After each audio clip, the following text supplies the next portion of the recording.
আসসালামু আলাইকুম। কেমন আছেন সবাই? আশা করি ভালো আছেন। আমিও ভালো আছি। আজকে আমরা রাজা হরিশচন্দ্রের রাজবাড়ি বা রাজা হরিশচন্দ্রের ঢিবির উদ্দেশ্যে রওনা দিয়েছি। আমার সাথে আছে আমার বন্ধু সাকা চৌধুরী এবং আমার ভাইগনা শামীম। তো আমরা তিনজনে আমার বন্ধু সাকা চৌধুরীর বাইকে করে রওনা দিই। রাস্তায় কিছুটা জ্যামের সম্মুখীন হওয়াতে আমরা মহল্লার ভিতর দিয়ে যে রাস্তাটা, সেই রাস্তাটা ব্যবহার করি। রাজা হরিশচন্দ্রের ঢিবি বা রাজবাড়িটি ঢাকার সাভার উপজেলার মজিদপুরে অবস্থিত। আর এখানে যেতে হলে আপনাকে প্রথমে আসতে হবে সাভার বাস স্ট্যান্ডে, এবং সাভার বাস স্ট্যান্ড থেকে পূর্ব দিকে রাজাসনে যে রাস্তাটা গেছে ওইখান থেকে যে কোনো অটোওয়ালাকে বললেই হবে যে রাজা হরিশচন্দ্রের রাজবাড়ি বা ঢিবিতে নিয়ে যান। অটোওয়ালা আপনাকে সেখানে নিয়ে যাবে। তো এই তো আমরা পৌঁছে গেছি রাজা হরিশচন্দ্রের রাজবাড়ি। রাজা হরিশচন্দ্রের রাজবাড়ি বা ঢিবি 19 শতকের শেষ ভাগ পর্যন্ত মাটির নিচে চাপা পড়েছিল। স্থানীয় লোকজন মাটি চাপা এই স্থানটিকে রাজাবাড়ি ঢিবি হিসেবেই চিনে থাকেন। 1918 সালের দিকে রাজবাড়ি ঢিবির কাছাকাছি গ্রাম রাজাসনে ডাক্তার নলিনীকান্ত ভট্টাশালী এক প্রত্নতাত্ত্বিক খনন কাজ পরিচালনা করেন। এই খনন কাজের ফলে আবিষ্কৃত হয় বৌদ্ধদের ধর্ম ও সংস্কৃতির সঙ্গে সম্পৃক্ত কিছু প্রত্নবস্তু ও গুপ্ত রাজবংশের অনুকৃত মুদ্রাস্মারক।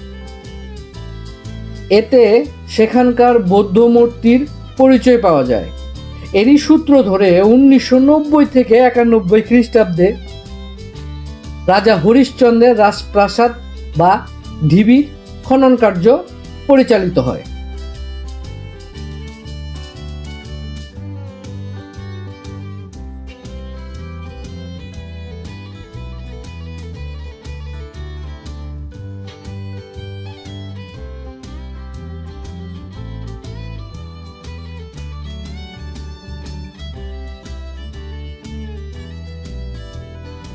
1990 থেকে 91 খ্রিস্টাব্দে রাজা হরিশচন্দ্রের ঢিবি উৎখননের ফলে অনাবৃত হয় মাঝারি আকারের একটি নিবেদন স্তূপ এবং দক্ষিণে একটি বিহারের ভগ্নপ্রায় অবকাঠামো। খ্রিস্টীয় 7ম শতকে এখানে বৌদ্ধ ধর্ম সভ্যতা সংশ্লিষ্ট একটি কেন্দ্র ছিল বলে বোঝা যায়। রাজা হরিশচন্দ্রের রাজপ্রাসাদ বা ঢিবি উৎখননে অনাবৃত হওয়া বিহারটির মধ্যে একাধিক পুনর্নির্মাণ এবং একাধিক মেঝের চিহ্ন লক্ষ্য করা যায়।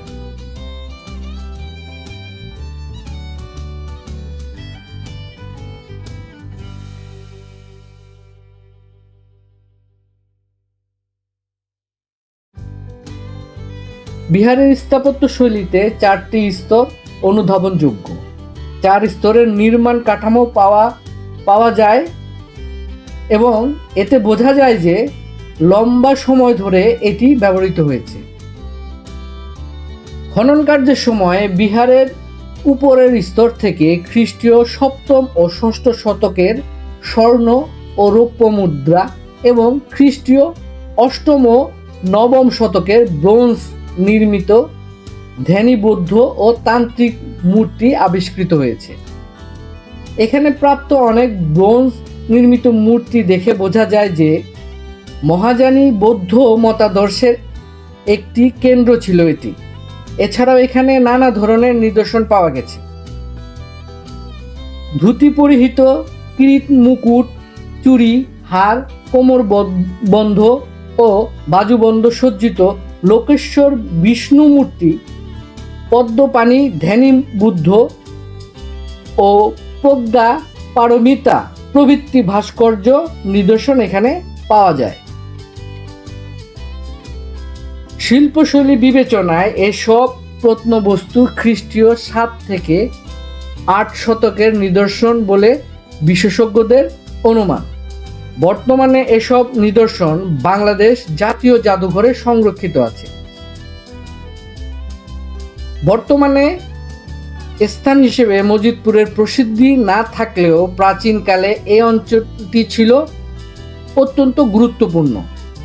ঐতিহাসিক কিছু সংশয় ছাড়া বিভিন্ন প্রত্নতাত্ত্বিক বিশেষজ্ঞের ধারণা অনুযায়ী ঢাকা থেকে 24 কিলোমিটার উত্তর পশ্চিমে প্রাচীন বংশবতী বা বর্তমান বংশী নদীর বা তীরে অবস্থিত ছিল পাল বংশীয় রাজা হরিশ্চন্দ্রের শাসনাধীন সর্বেশ্বর রাজ্যের রাজধানী।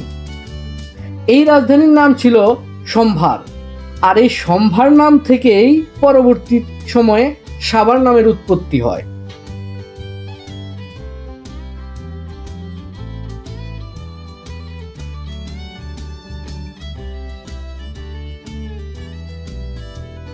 খ্রিস্টীয় সপ্তম ও অষ্টম শতকে তৎকালীন সম্ভার রাজ্যের রাজা হরিশ্চন্দ্রের প্রাসাদ বা ঢিবি সাভারের মজিদপুরে অবস্থিত ছিল।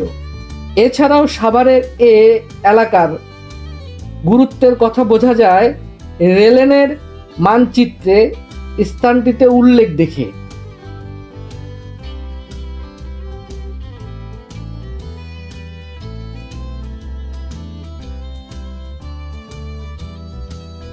বিখ্যাত ইতিহাসবিদ ও ভূগোলবিদ জেমস রেনেল সাভার এলাকায় 1767 খ্রিস্টাব্দে মানচিত্রের সংশ্লিষ্ট খণ্ড তৈরি করেছিলেন। তো আজকে আমাদের রাজা হরিশ্চন্দ্রের রাজপ্রাসাদ বা ঢিবির জার্নি এখানেই শেষ। আপনারা ভালো থাকবেন, সুস্থ থাকবেন, আমাদের জন্য দোয়া করবেন, আর আমাদের চ্যানেলটি সাবস্ক্রাইব করে আমাদের পাশে থাকবেন। আল্লাহ হাফেজ।